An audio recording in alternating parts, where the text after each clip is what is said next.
이 시간 우리가 은혜 받은 하나님 말씀은 구약성경 시편 22편 1절에서 5절까지의 말씀입니다. 제가 가진 성경으로는 구약성경 816페이지에서 817페이지에 있는 시편 22편 1절에서 5절까지 말씀을 우리 같이 한 목소리로 같이 읽도록 하겠습니다. 함께 읽습니다. 내 하나님이여, 내 하나님이여, 어찌 나를 버리셨나이까? 어찌 나를 멀리하여 돕지 아니하시오며 내 신음소리를 듣지 아니하시나이까? 내 하나님이여, 내가 낮에도 부르짖고 밤에도 잠잠하지 아니하오나 응답하지 아니하시나이다. 이스라엘의 찬송 중에 계시는 주여, 주는 거룩하시니이다. 우리 조상들이 주께 의뢰하고 의뢰하였으므로 그들을 건지셨나이다. 그들이 주께 부르짖어 구원을 얻고 주께 의뢰하여 수치를 당하지 아니하였나이다. 아멘. 함께 읽을 말씀을 가지고 나의 작은 신음에도 라는 제목으로 함께 은혜를 나누길 원합니다. 우리의 삶에는 말로 다 할 수 없는 고통이 있습니다. 친구에게도 가족에게도 말할 수 없는 아픔들이 있습니다. 낮에는 웃으며 살아가지만 밤이 되면 홀로 무너져 눈물을 흘리는 시간들이 있습니다. 그때 흘러나오는 것은 말이 아닌 신음입니다. 여러분도 그런 경험이 있으십니까? 자녀 문제로, 가정 문제로, 직장 사업장의 문제로, 건강의 문제로. 하나님, 왜 나에게 이런 일이 일어나야 합니까? 하고 속으로 부르짖지만 아무런 대답이 없는 듯 할 때, 오늘 시편 22편은 바로 그런 자리에서 드려진 기도입니다. 내 하나님이여, 내 하나님이여, 어찌 나를 버리셨나이까? 이것은 다윗의 절규이자 우리 주님의 절규였습니다. 그리고 오늘 우리의 고백일 수 있습니다. 그러나 시편 22편은 절망으로 끝나지 않습니다. 하나님은 침묵하시는 것처럼 보이지만 사실은 응답을 준비하고 계십니다. 왜냐하면 하나님은 우리의 작은 신음에도 귀 기울이시는 분이시기 때문입니다. 이걸 믿으시길 바랍니다. 오늘 말씀을 통해 하나님께서 우리의 작은 신음에도 응답하시는 분이심을 우리가 온전히 붙잡기를 원합니다. 먼저 다윗은 2절 말씀 가운데 이렇게 고백합니다. 2절 말씀입니다. 내 하나님이여, 내가 낮에도 부르짖고 밤에도 잠잠하지 아니하오나 응답하지 아니하시나이다. 그는 낮에도 밤에도 끊임없이 하나님 앞에 부르짖어 기도합니다. 하지만 돌아오는 것은 침묵뿐이었습니다. 고통의 울부짖음이 메아리쳐 다시 자신에게 돌아오고 그로 인해 더욱더 깊은 절망에 빠집니다. 그 경험은 마치 하나님께 버림받은 것 같은, 자신의 존재 자체가 흔들리는 그런 체험입니다. 그러나 주목할 점이 있습니다. 다윗은 포기하지 않고 계속해서 하나님을 내 하나님으로 부르고 있다는 것입니다. 하나님께서 대답하지 않으시는 것처럼 보여도 그는 여전히 하나님과의 관계를 포기하지 않았습니다.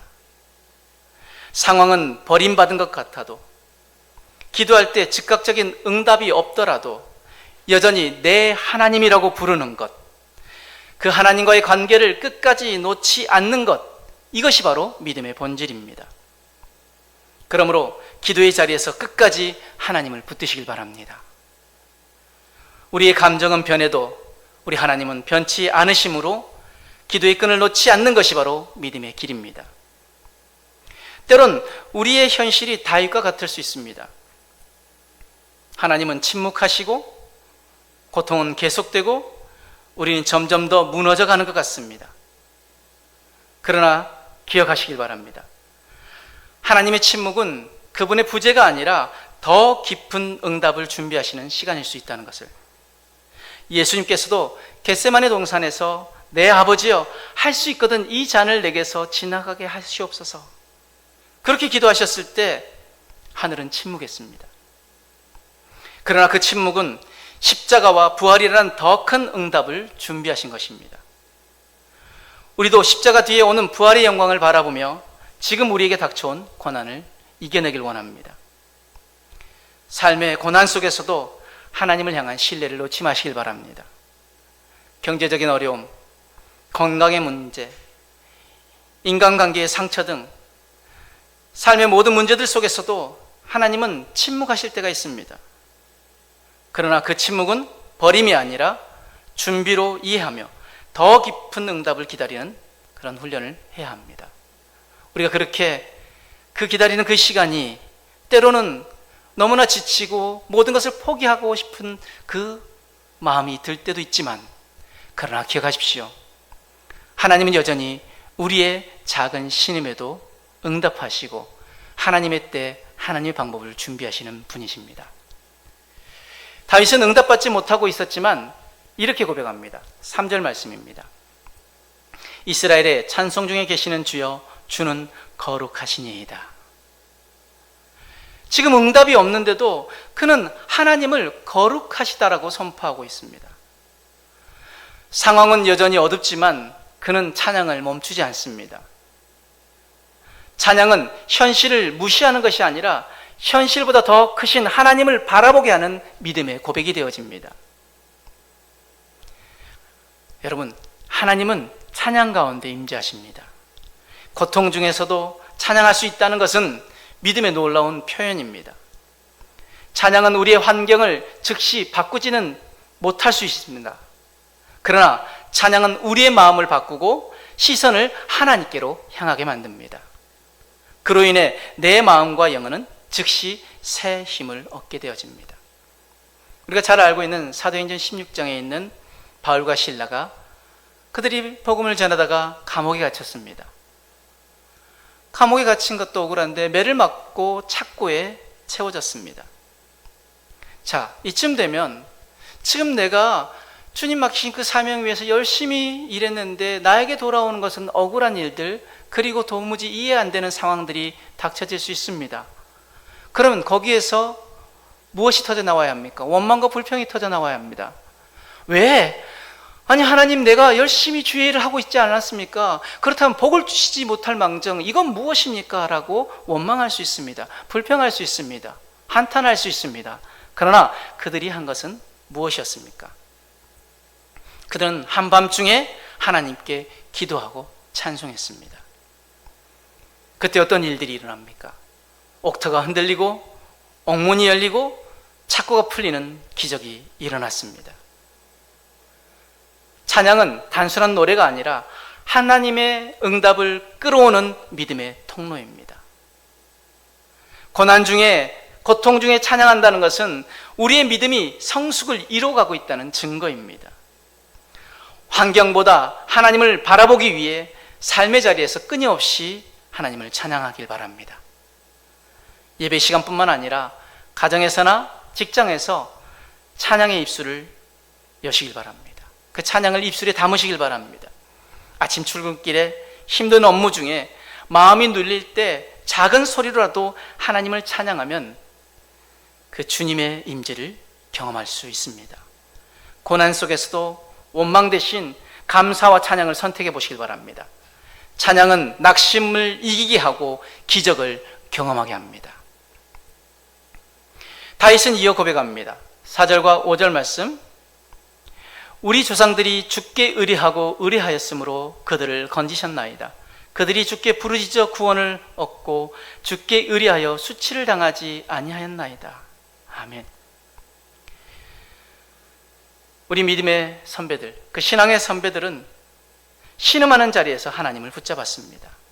일제시대 신사 참배의 압박 속에서도 하나님은 우리의 부르짖음을 들으신다는 그 믿음으로 순교의 길을 걸어갔습니다.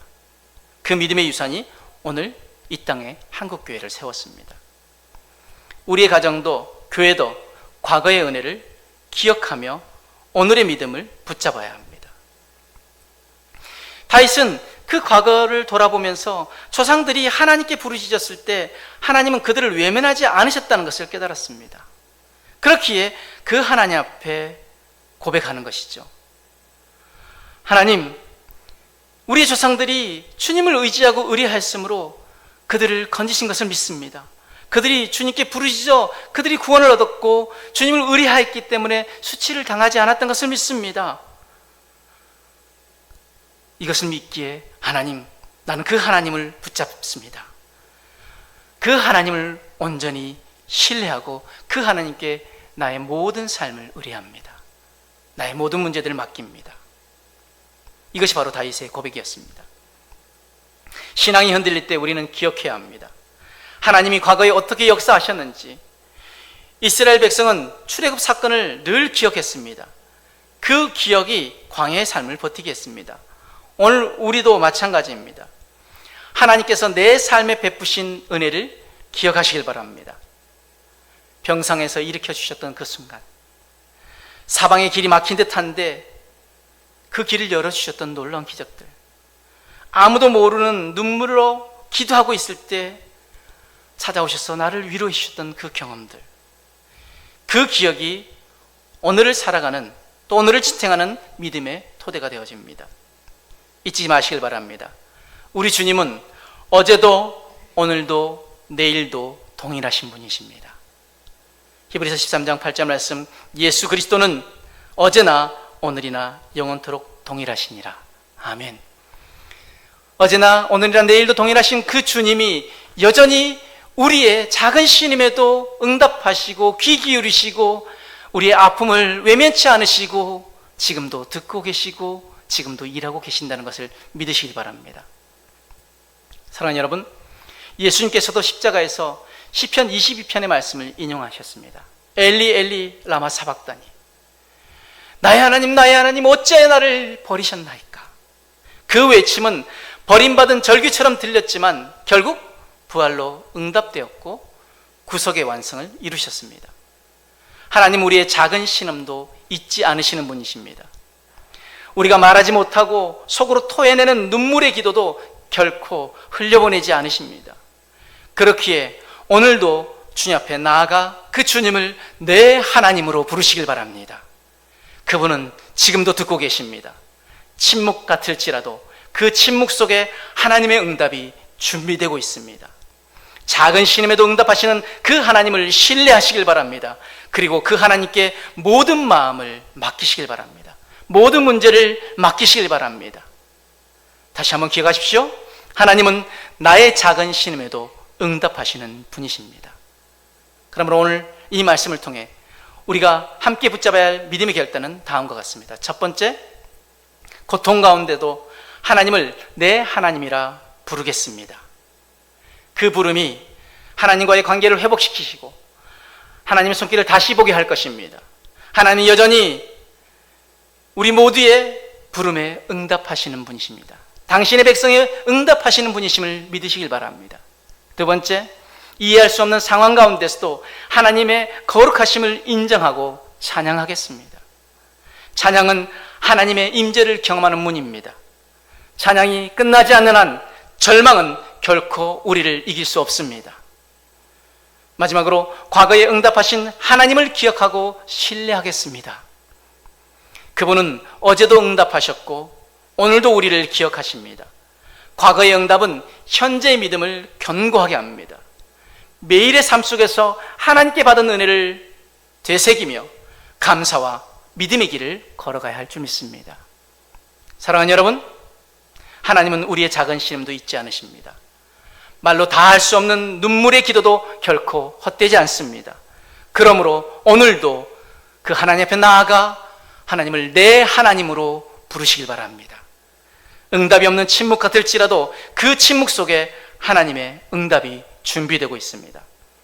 오늘 나의 작은 신음에도 응답하시는 하나님을 온전히 신뢰하고 믿음으로 승리하는 저와 여러분들의 삶이 되어지길 주님으로 축복합니다. 아멘.